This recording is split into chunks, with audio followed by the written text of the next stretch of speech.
రాజా, నిన్న మొన్న పుట్టిన నీ గాలివాన దేశద్రోహుల పాలిటీ నిజంగా ఒక పెద్ద గాలివాన.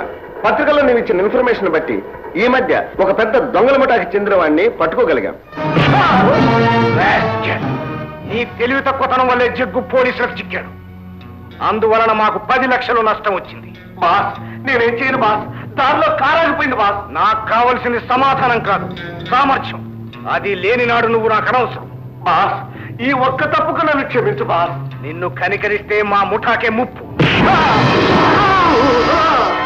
తొందరలో ఆ ముఠా నాయకుడినే పట్టుకోగలుగుతానని నా నమ్మకం. దానికి తగిన ఆచూకీలు నువ్వు తెలుసుకోవాలి. తెలిసిన దాన్ని ధైర్యంగా నువ్వు పబ్లిష్ చేయాలి. నిజాన్ని యథాతథంగా రాయడమే నా ధ్యేయం సార్. అది సరేగానే రాజా, ఆటపాటల్లో మునిగి తేలే నువ్వు అద్భుతమైన పొలిటికల్ లీడర్ గా మారావంటే నాకు ఆశ్చర్యంగా ఉంది.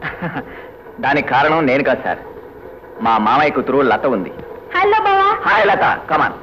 ఈ అమ్మాయి సార్ బిఏ ఫైనల్, వీరే ఎస్పీ రాజారావు గారు. నమస్తే సార్. నమస్తే. ఏమిటి నా గురించి ఏదో చెప్తున్నట్టున్నావు? ఏం లేదు, రాగాలు పాడే నేను రాజకీయాల్లోకి రావడానికి కారణం నువ్వేనని చెప్తున్నాను. మాటల్లోనే వచ్చేసావు. 100 years. Then I take leave mister Raja. Okay sir. వస్తానమ్మా లత.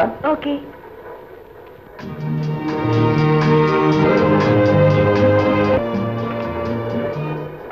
త్వరగా ఫినిష్ చేయండి.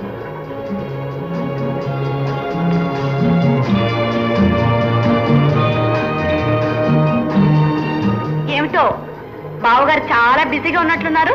రూట్ కొత్తది కదా, వెనక ముందు 1000 సార్లు చూసుకోవాలి. వెనక ముందే కాదు, పక్కనున్న నన్ను కూడా కాస్త చూసుకోవాలి.